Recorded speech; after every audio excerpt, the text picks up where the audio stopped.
E aí, gente, como é que vocês estão? Aqui é o Dani e eu vou resolver agora o exercício 5 da parte do revisando, que está lá na página 25 da apostila 4 de vocês.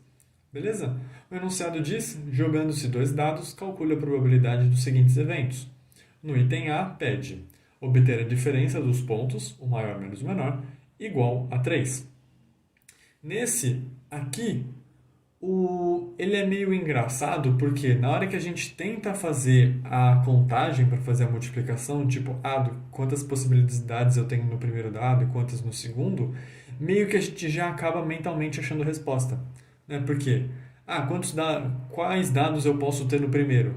Eu posso todos, porque se eu colocar o 1, eu tenho o 4 na segunda. E aí se eu pôr o 2, eu tenho o 5. Se eu pôr o 3, eu tenho o 6.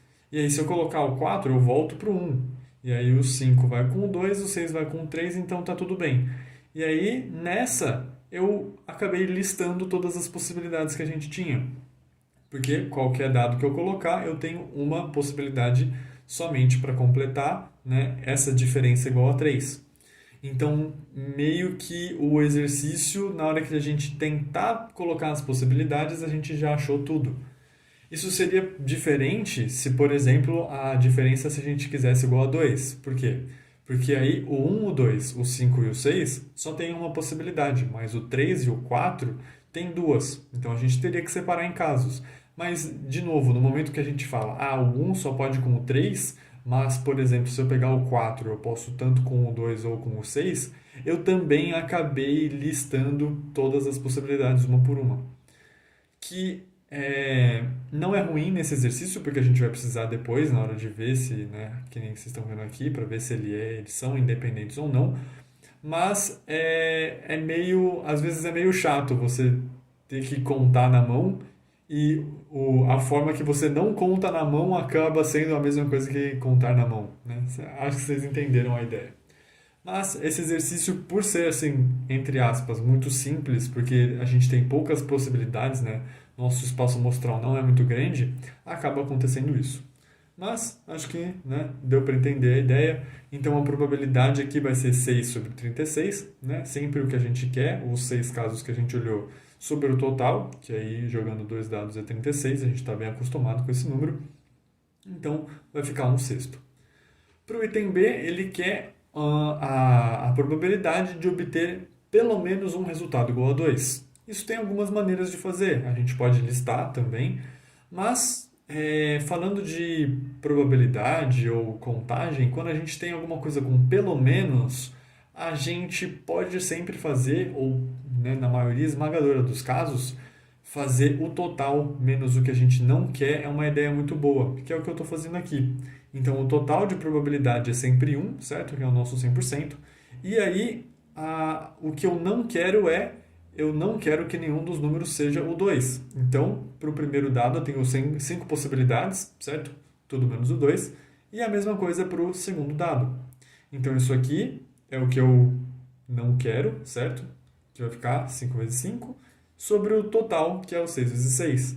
Então, 1 menos 25 sobre 36 dá 11 sobre 36, que aí são os casos que eu realmente quero. Outra possibilidade é calcular direto o que a gente quer. Então, eu vou fixar o 2 na primeira casa, então eu tenho uma possibilidade só. E aí pode ser qualquer coisa no segundo dado. Já aqui eu estou fixando o 2 na segunda casa, né, no segundo dado, e aí o primeiro pode ser qualquer coisa. Mas acabou acontecendo que eu tenho uma intersecção nesses dois casos, que é exatamente o caso de o 2 estar tanto na primeira quanto na segunda. Eu contei isso duas vezes, então eu tenho que tirar, certo? É aquela ideia de conjunto, quando a gente quer achar elementos de uma união, a gente precisa tirar a intersecção porque a gente acaba contando duas vezes. Então aqui a gente tem os 11 casos, que dividido por 36, de novo a gente consegue achar a probabilidade. Também poderia fazer separado. Primeiro, os casos que tem somente um, dois aparecendo, né? Então aqui e aqui ficaria o 5, e aí a gente somaria com o caso dos dois números sendo 2, né? Dá no mesmo. Bom, para finalizar o exercício, a gente tem que ver se os eventos são independentes. Se eles forem independentes, isso aqui é verdade. A probabilidade de um acontecer vezes a probabilidade do outro acontecer é a mesma coisa que a intersecção dos eventos. Então, no caso aqui, a primeira parte é mais fácil de calcular, certo? A multiplicação, porque a gente tem os valores aqui direto, então só multiplicar aqui, a gente tem 11 sobre 216. Para a intersecção, o que que é? A gente precisa que a gente tenha uma subtração que dê 3 e, ao mesmo tempo, um dos dados seja 2, né? Pelo menos um dos dados seja 2. Que no caso só vai ser essas possibilidades aqui, né? Das 6 que a gente tinha lá em cima, as únicas que aparecem o 2 é o 2 e o 5 ou o 5 e o 2. Então a gente tem dois casos em 36 para calcular a probabilidade. E aí, isso aqui, opa, faltou um aqui. Aqui é 18, desculpa pelo errinho. Então, né, mas 2 por 36 com certeza é bem diferente do nosso 11 por 216. Então, como ele é diferente, a gente sabe que os casos não são independentes. Tudo bem, gente? Ficou claro?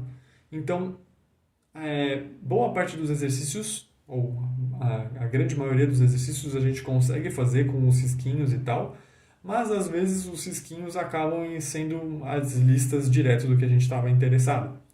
Mas para poder ver aqui se é independente ou não, a gente realmente precisava listar. Então, meio que nesse exercício específico não tinha muito como fugir. Tudo bem? Eu espero que tenha ficado claro. O exercício é isso e até os próximos.